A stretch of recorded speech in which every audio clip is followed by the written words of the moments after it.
महोदय मैं पुनः एक चीज कहना चाहूंगा महोदय, 30 सेकंड 45 सेकंड का समय चाहूंगा। आदरणीय परम श्रद्धेय, सीजीएल का मामला अभी भी गर्म है। यदि सरकार को लग रहा है वो सच्चे हैं तो सांच को आंच क्या करा लीजिए जांच, सांच को आंच क्या करा लीजिए जांच। और अब तब तक बहाना दीजिएगा कि ये विपक्ष की साजिश है। विपक्ष के सारे पे छात्र सड़कों पे नहीं है, सपने टूट रहे हैं, सपने नेशनल नाबूद हो रहे हैं, इसीलिए छात्र सड़कों पर है। और याद रखिएगा, उनके सपनों के बीच कोई आएगा, पहाड़ आए, दरिया आए या चट्टान आए, छात्र टकराएंगे महोदय। मैं फिर कहूंगा, यदि आप सच है तो सच को आंच क्या कराइए जांच, सीजीएल की जांच हो। मैं पुनः कहूंगा, खतियान आधारित स्थानीय नीति, विस्थापन नीति पुनः समीक्षा करते हुए लागू कैसे हो उस दिशा में राज्य को बढ़ना चाहिए। महोदय, यदि वास्तव में मैया सम्मान की राशि 2500 रुपए सम्मान है तो मैं चाहूंगा हम लोग एक सार्थक दिशा में बढ़िया महोदय। आज जितने भी माननीय हैं उनको बस की सुविधा दी जाए, जितने भी माननीय हैं अपने घर से ट्रेन की सुविधा से सदन आए, जितने भी माननीय हैं वो अपना टीए भत्ता का त्याग करे, जितने भी माननीय हैं यह जांच हो कि उनके बच्चे सरकारी स्कूलों में पढ़ते हैं या गैर सरकारी स्कूलों में पढ़ते हैं, निजी स्कूलों में पढ़ते हैं, इस विषय का भी जांच हो। अगर उसमें अगर कसौटी में उतरते हैं हम कहेंगे ये मैया सम्मान योजना है, और नहीं तो इसे केवल और केवल जिस सपने के साथ ये राज्य अलग हुआ था वो सपना कहीं ना कहीं अधूरा होगा महोदय। 2500 रुपया सम्मान की कसौटी नहीं होगा। सम्मान तभी होता है जब समानता से आता है, समानता है तभी सम्मान है। अगर समानता नहीं है महोदय तो किस सम्मान की आप बात करते हैं। अध्यक्ष महोदय, आदरणीय मुख्यमंत्री को दोबारा बहुमत से चुनकर आने के लिए भी धन्यवाद। माननीय वित्त मंत्री के द्वारा अनुपूरक बजट, द्वितीय अनुपूरक बजट जो 4,833 करोड़ 39 लाख लाया गया है, जबकि यही सरकार ठीक कुछ दिन पूर्व प्रथम अनुपूरक बजट, माफ कीजिएगा, प्रथम अनुपूरक बजट 4,833 करोड़ 39 लाख का लाया गया था। और आज पुनः द्वितीय अनुपूरक बजट जो कि 11,697 करोड़ 45 लाख की राशि लेकर आए हैं। तो महोदय, जब पूर्व में हमारे पास जो निर्धारित राशि होती है और उन राशि को अगर हम खर्च नहीं कर पाते हैं तो फिर ऐसे बजट का एक दिशा का होना और राज्य की दिशा का अलग होना, कहीं ना कहीं इस चरितार्थ को हम लोग उदाहरण के रूप में प्रस्तुत करते हैं।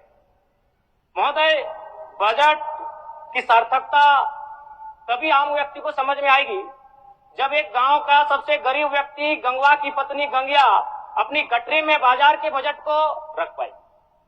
आज तमाम माननीयों ने, हमने भी सोचा था कि पक्ष की तरफ से विषय को रखा जाएगा, विपक्ष वाले तर्क को प्रस्तुत करेंगे और इसी बीच मैं एक नया नवेला युवा सीखने का कार्य करूंगा। लेकिन मैक्सिमम समय इन्होंने दिशाहीन मुद्दों पे रखा। तो मैं, चूंकि मैया सम्मान योजना मूल बिंदु रही, केंद्र बिंदु रही, किसी ने उसे सम्मान कहा, नारियों का सम्मान कहा, महिलाओं का सम्मान कहा, हम लोग भी महिलाओं के सम्मान के पक्षधर हैं।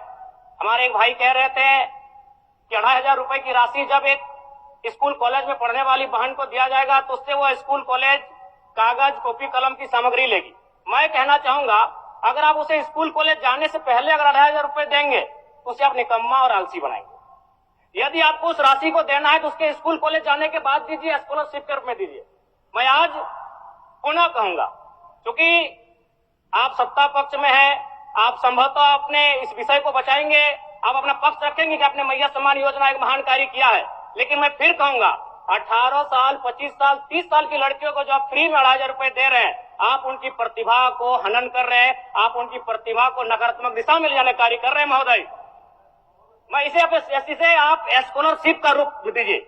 आप 2500 रुपए देना है, स्कूल से पहले देंगे ना। मैं कह रहा हूं, मेरी भी सैकड़ों बहनें हैं गांव में, अगर आप स्कूल जाने से पहले 2500 रुपए उनके हाथ में देंगे, उस पैसे को वह गलत कार्यों में, गलत नहीं कहेंगे, कुछ ऐसे कार्यों में खर्च करेंगी जो लुभावनी हो। स्कूल जाने के बाद, अटेंडेंस के बाद अगर आप देंगे स्कॉलरशिप के रूप में तो वो बहन स्कूल तक जाएगी।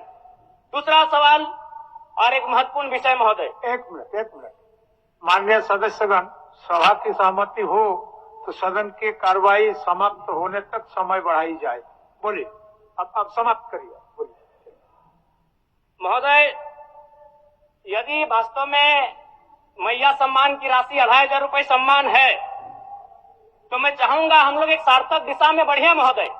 आज जितने भी माननीय हैं उनको बस की सुविधा दी जाए, जितने भी माननीय हैं अपने घर से ट्रेन की सुविधा से सदन आए, जितने भी माननीय हैं वो अपना टीए भत्ता का त्याग करे, जितने भी माननीय हैं यह जांच हो कि उनके बच्चे सरकारी स्कूलों में पढ़ते हैं या गैर सरकारी स्कूलों में पढ़ते हैं, निजी स्कूलों में पढ़ते हैं, इस विषय का भी जांच हो। अगर उसमें अगर कसौटी में उतरते हैं, हम कहेंगे ये मैया सम्मान योजना है, और नहीं तो इसे केवल और केवल जिस सपने के साथ ये राज्य अलग हुआ था वो सपना कहीं ना कहीं अधूरा होगा महोदय। 2,500 रुपया सम्मान की कसौटी नहीं होगा। सम्मान तभी होता है जब समानता से आता है, समानता है तभी सम्मान है। अगर समानता नहीं है महोदय तो किस सम्मान की आप बात करते हैं महोदय? मैं पुनः एक चीज कहना चाहूंगा महोदय, 30 सेकंड 45 सेकंड का समय चाहूंगा। आदरणीय परम श्रद्धेय, सीजीएल का मामला अभी भी गर्म है।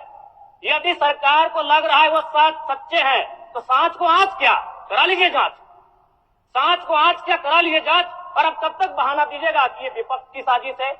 विपक्ष के सारे पे छात्र सड़कों पे नहीं है, सपने टूट रहे हैं, सपने नेशनल नाबूद हो रहे हैं, इसीलिए छात्र सड़कों पर है। और याद रखिएगा, उनके सपनों के बीच कोई आएगा, पहाड़ आए, दरिया आए या चट्टान आए, छात्र टकराएंगे महोदय।